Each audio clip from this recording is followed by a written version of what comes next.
Então, vocês lembram bem que na última aula nós estávamos analisando um texto da Associação Americana de Psicologia. Esse texto era uma publicação panfletária, falei umas 20 páginas, e esse texto tentava convencer diretor de escola a manter cristão fora do espaço escolar.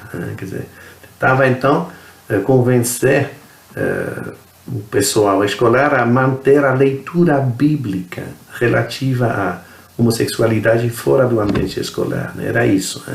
Então, a gente via ali a Associação Americana de Psicologia em tomar posição numa briga a opor gay e cristão no espaço escolar. Então, a entidade representativa dos profissionais da psicologia metendo-se em política e tomando partido em favor do movimento LGBT e contra as igrejas. Era isso. Então, vamos voltar para esse documento, porque ele está cheio de ensinamentos sobre as táticas em operação no mundo inteiro. Então, ele é exemplar, digamos isso. Até agora, nós percebemos que a Associação de Psicologia, ela andou construindo uma argumentação para meio que amedrontar diretor de escola, que simpatizar com as terapias de conversão propostas pelos cristãos. Quer dizer, o negócio era amedrontar avisando que terapia reparativa, ou seja, o que a gente chama popularmente cura gay, não é mesmo? Então isso pode ter consequências dramáticas sobre o estado psicológico dos estudantes gays. Era isso, e que isso pode acarretar consequências legais graves. Então, melhor não ser cúmplice disso e barrar cristão na porta da escola. Senão vai poder ter complicação legal. Era isso o teor do argumento. Tá, até onde nós analisamos. Então, vamos continuar agora, continuando a análise. A partir desse ponto, basicamente, a argumentação da APA, da Associação de Psicologia, gira em torno da laicidade, da liberdade de expressão e da igualdade. Aí nós temos os clichês. Esses conceitos, eles fazem parte de uma base falaciosa de argumentação, quanto mais no discurso LGBT, no mundo inteiro. Quer dizer, especialmente a laicidade e a igualdade. Liberdade de expressão também, mas especialmente o Estado laico e a igualdade, a toda hora volta. Então nós vamos aqui tentar desmistificar um pouco isso, esse argumento do Estado laico para a conversa.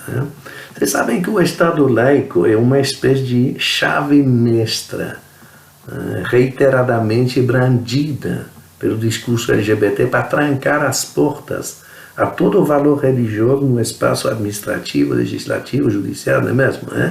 Agora, o falatório, na realidade, ele organiza a confusão com o ateísmo de Estado. Ateísmo de Estado que vigorou em certas horas na União Soviética e segue caracterizando a Coreia do Norte ou a China, não é, hoje em dia, não é mesmo? Esses são países onde o poder opta pela exclusão oficial de qualquer influência religiosa na vida pública. Só que a laicidade é outra coisa. Primeiro, essa noção de laicidade, ela não se deixa cercar com facilidade. Começa por aí. Porque o conteúdo, ele tem mudado no tempo e no espaço. O que tem sido a laicidade na França não é o que tem sido na Espanha, por exemplo.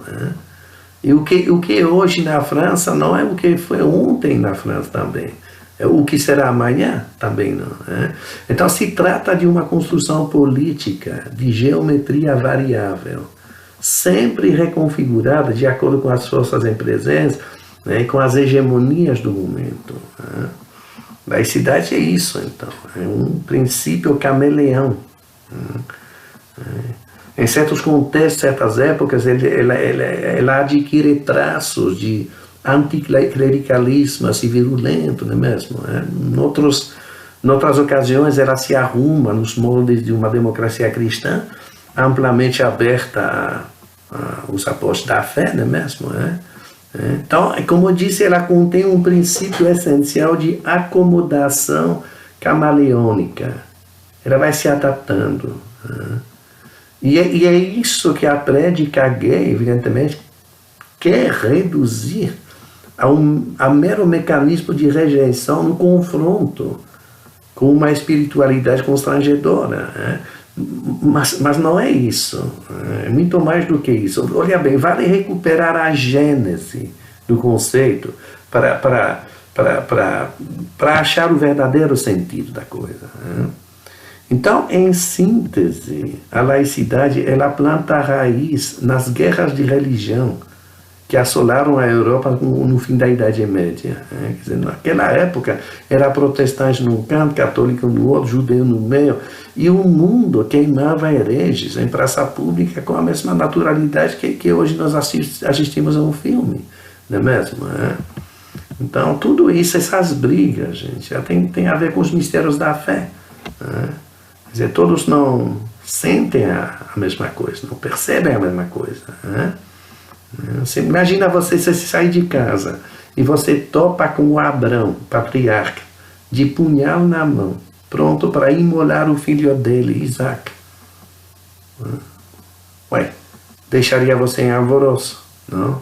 Eu acho que você chamaria a polícia, o juizado de menores para tirar a criança dele, não é mesmo? Mas vá saber, o patriarca lá, o Abrão, de certo ele via, escutava coisas que você não vê nem escuta, pronto. Então, quem sabe ele confiava numa reversão de quadros, sei lá, por intervenção divina no último segundo, não vai saber. Isso é próprio da intuição religiosa.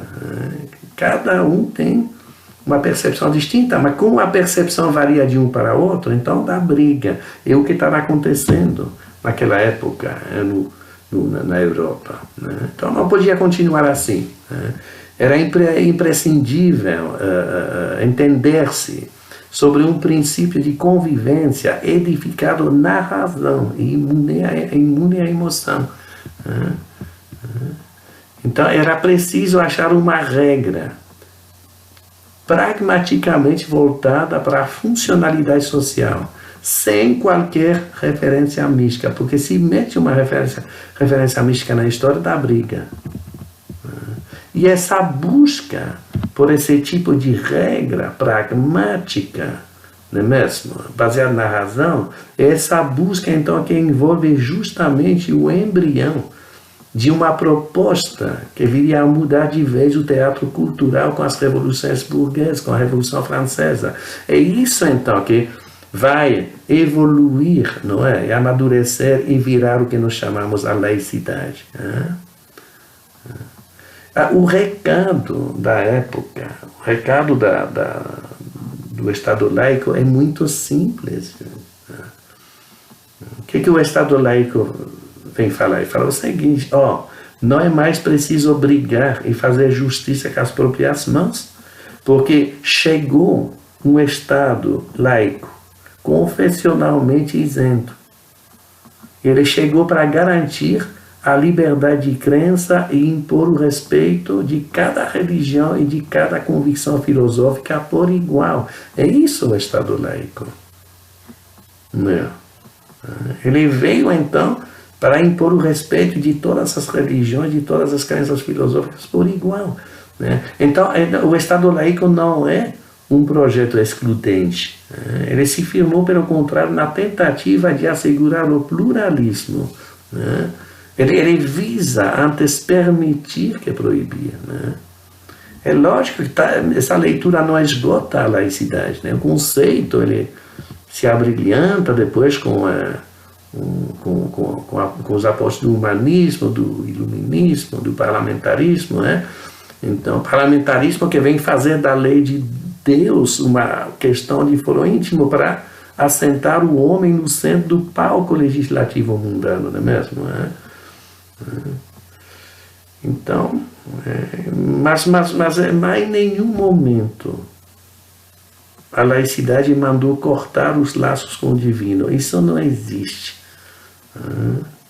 Isso pode existir na cabeça do Jean Willis, não na história. A laicidade, ela criou simplesmente um receptáculo neutro, aberto a todas as contribuições materialistas ou espirituais. O Estado laico, gente, é como um liquidificador. Você pega o liquidificador, você botar leite, açúcar, mamão, abacate, você liga. Você mistura e sai uma deliciosa vitamina.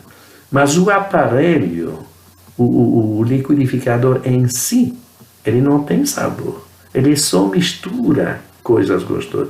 Ele só mistura sabores. De forma absolutamente neutra. Não é mesmo? E se você resolve acrescentar morango ou retirar uma fruta, colocar um pouco mais de açúcar, de leite, a hélice, ela continua moendo tudo sem fazer perguntas, para produzir uma síntese distinta, pronto, com outro sabor. Mas o liquidificador, ele continua indiferente.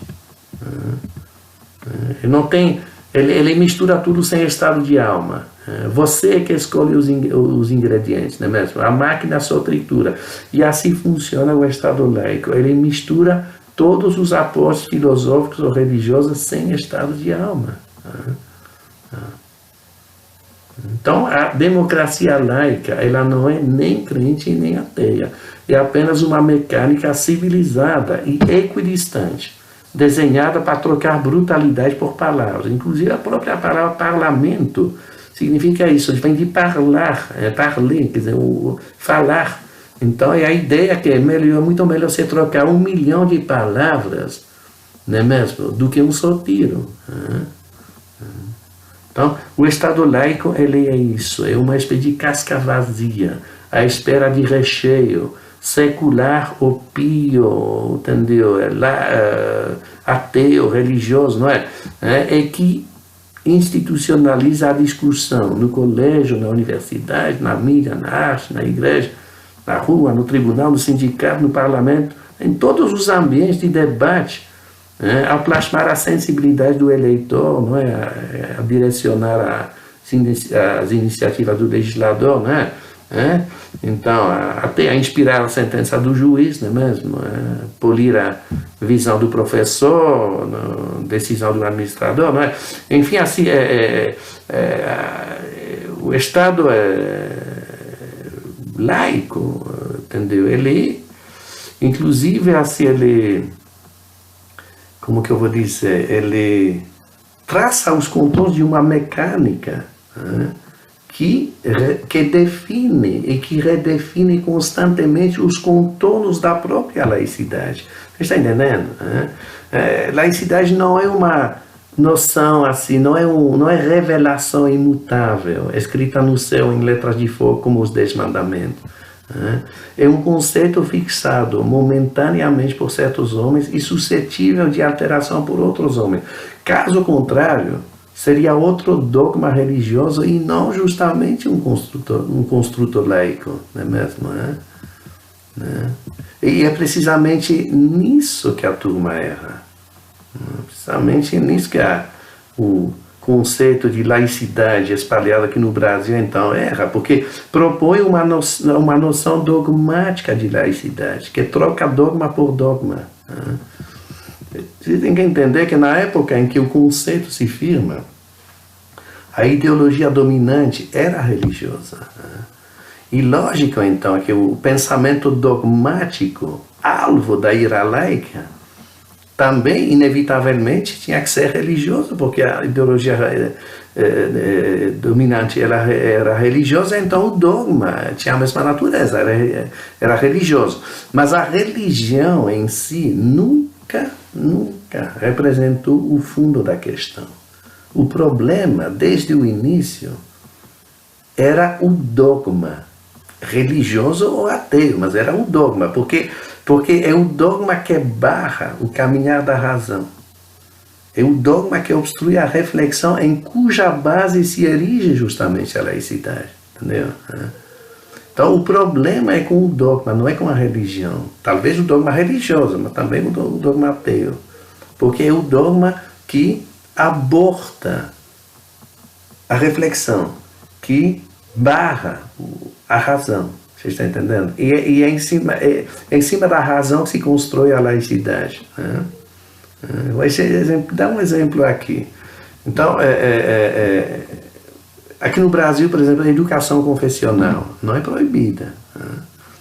Só que você paga. Se você quiser colocar seu filho numa escola católica, você terá de arcar com o custo e pagar a mensalidade. Então, a ideia é que o Estado laico não banca o ensino religioso. Sugerir o contrário aqui no Brasil é heresia. Pelo menos de acordo com a ideologia dominante atual, é heresia. Mas isso não é regra geral. Para vários países europeus, a obrigação laica de garantir igualdade de tratamento para cada credo religioso e para cada consciência filosófica implica justamente o dever do Estado de subvencionar os colégios confessionais. Do contrário, a opção só existiria para rico, porque pobre estuda de graça, ou pobre não estuda. Estamos de acordo, né? Então, só pais ricos poderiam manter seus filhos numa escola confessional se ela fosse paga, se eles tivessem que tirar dinheiro do bolso. Né? Então, por isso, eu pego, por exemplo, o caso da minha terra natal, a Bélgica. As escolas cristãs são conveniadas, né? E elas oferecem educação gratuita, exatamente como a rede pública.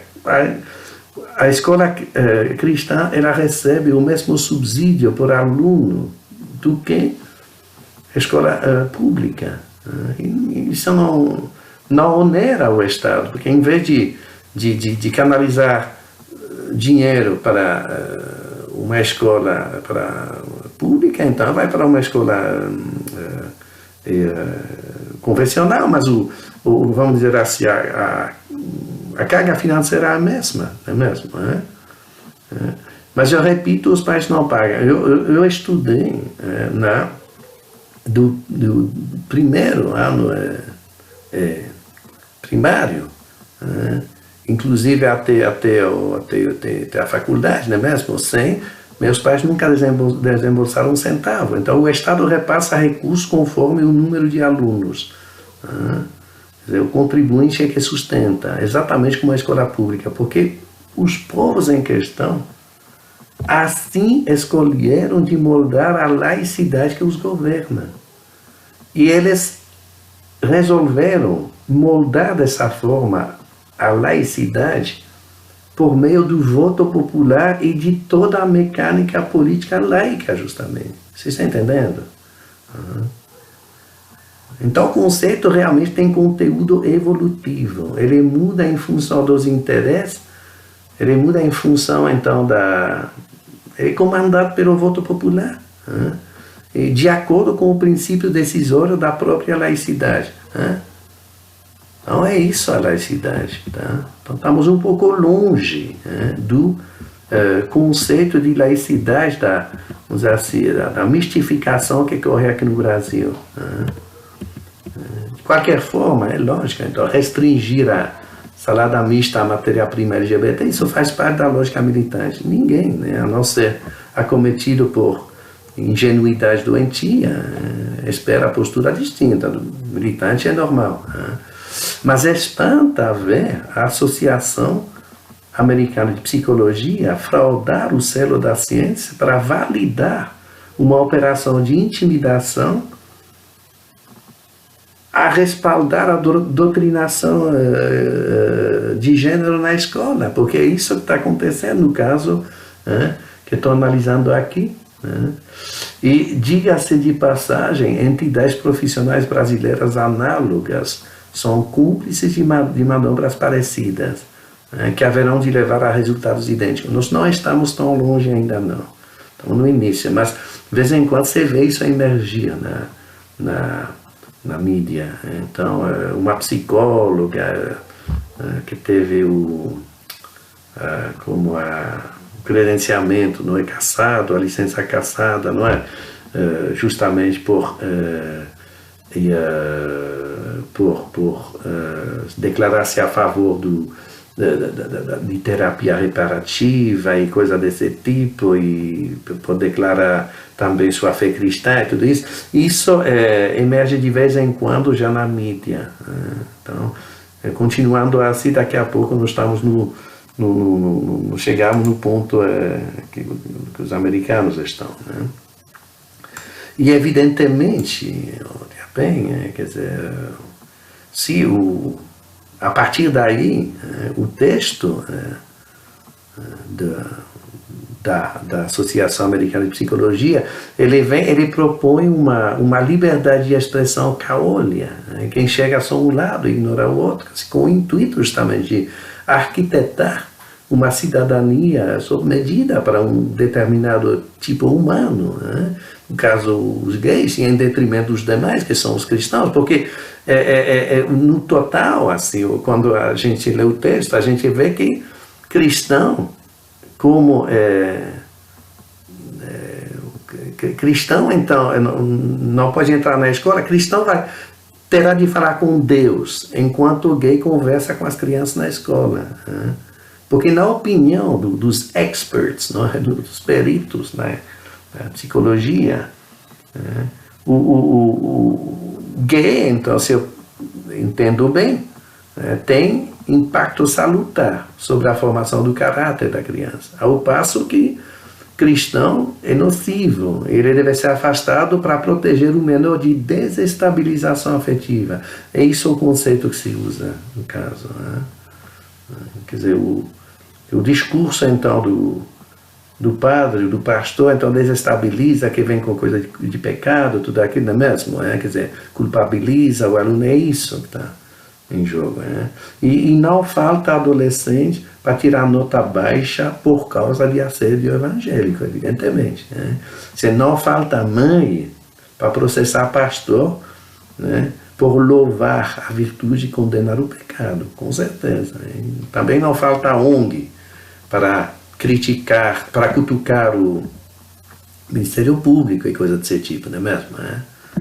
Não falta perito para soltar atestado psicológico também. Não falta promotor para silenciar padre com laudo técnico, ou juiz para ameaçar pais com perda de guarda parental e tudo isso, não é mesmo? Então, evidentemente, gente, não falta advogado para fabricar casos de olho nos honorários, né?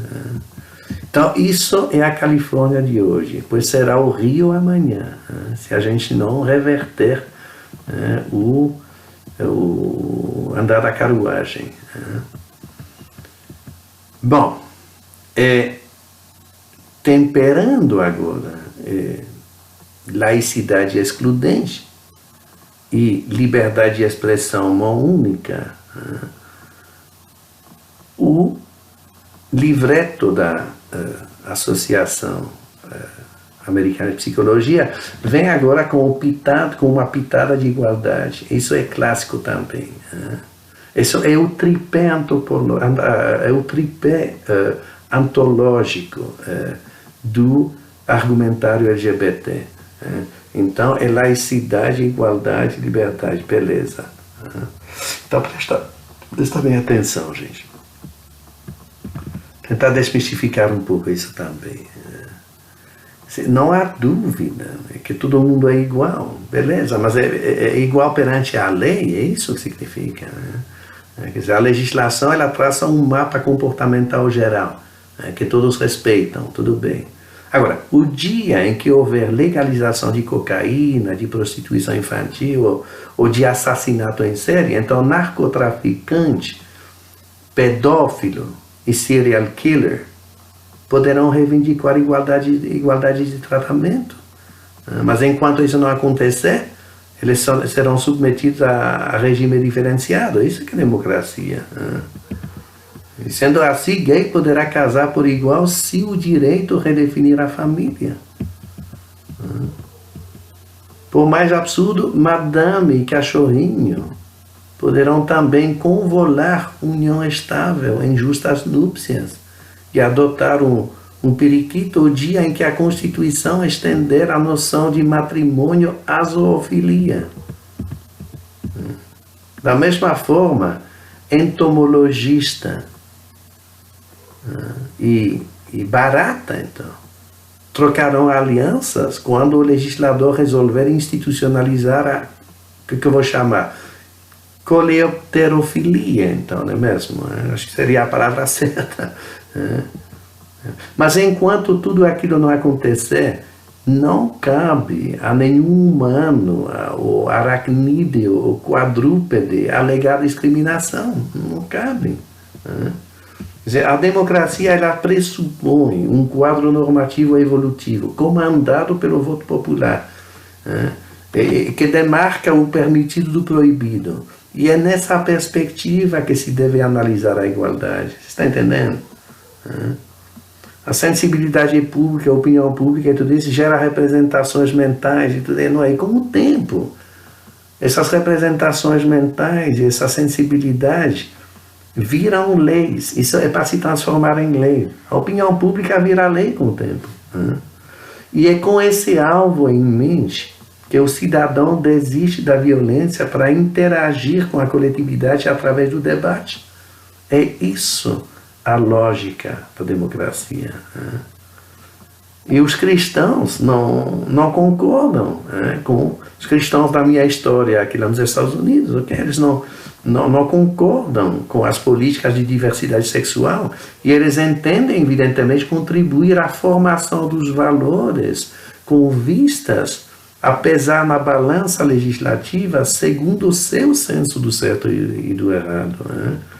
Mas como poderão fazer isso na escola se a laicidade preconizada lhes confisca a liberdade de expressão?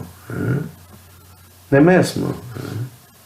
Quer dizer, isso é uma negação da democracia. Não é mesmo? O autoritarismo LGBT acha tudo aquilo perfeitamente justificado. Mas, francamente, gente, a democracia ela manda claramente deixar cada qual com suas críticas, não é? E contracríticas, seus cultos e suas paradas. É um pouco isso. Porque é simplesmente assim que funciona. Mas o lobby gay, de qualquer forma, ele não quer igualdade, ele quer privilégios. Bom, para concluir,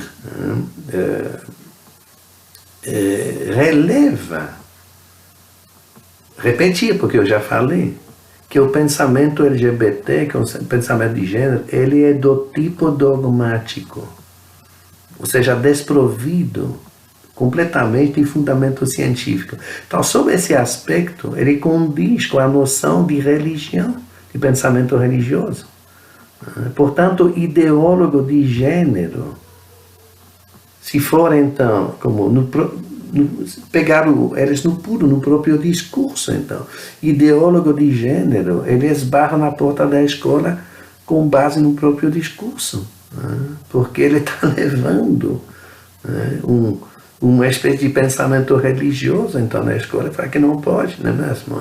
Pelo menos um pensamento dogmático, não é mesmo? Bom, próxima aula nós vamos continuar com a doutrinação escolar nos Estados Unidos. Eu vou contar agora uns casos meio picantes para vocês, tá?